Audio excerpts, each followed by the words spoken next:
Hello, this is my presentation for Module 4 on leadership styles. My name is Daphne Bargman, and I'm a student in Arizona State studying mass communications and journalism. And I'm really passionate about storytelling, media, and the power of communication to drive change.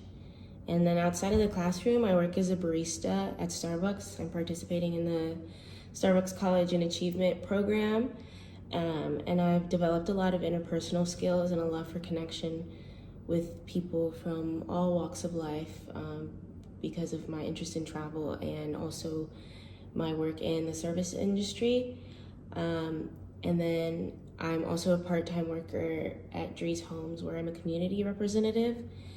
And I advocate for local engagement and foster inclusive environments, just overall in everything I do, basically.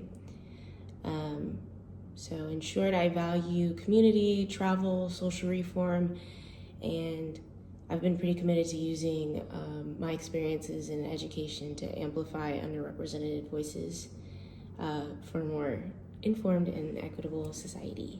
So after taking the leadership style quiz, I got democratic leadership, which basically means I accept input from my team when solving problems and making decisions, and it helps people stay involved and motivated. The next question was, does this align with my values, my results? The key components are collaboration, engagement, and creativity. And then myself, I feel like I value input from others and believe in collaboration. So I would say that this style aligns with my values because it supports my passion for community. And then on this slide, I'm just explaining how the leadership style correlates with components of the supervisor-subordinate communication that we discussed in Chapter 7. And the two that stood out to me were openness to communication and middle ground relationships, because I feel like I relate to those, and that further explains how this leadership style really aligns with who I am.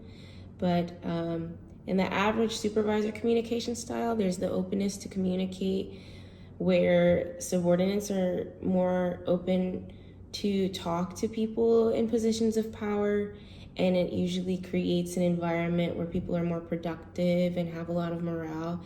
And then in the differentiated supervisor communication style, I identified with the middle group relationships because I feel like I often fall in between partnership and overseer relationships, where I basically am able to recognize who I can trust with a certain amount of information and who I can't, but I don't particularly exclude anyone or treat anyone differently. It's just a matter of when information is useful and with who. There are a couple of potential barriers when it comes to democratic leadership. A quote that stood out to me on the Very Well Mind website was, "Watch out for groupthink," which is a phenomenon in which people strive for a consensus within a group, and then many people will set aside their own personal beliefs or adopt the opinions of the rest of the group. And a couple of other cons are communication failures, poor decision-making by unskilled groups, minority or individual opinions overridden, and potential security issues. So what democratic leadership means to me and how I identify it, it means fostering collaboration, open communication, shared decision-making, and all of that aligns with my passion for community and social reform, because it's not something, equity is not something that you can achieve on your own. It's always a group effort. The last bit of the video is glitching, so I have to improvise, but LOL, these are my references. Thank you for watching.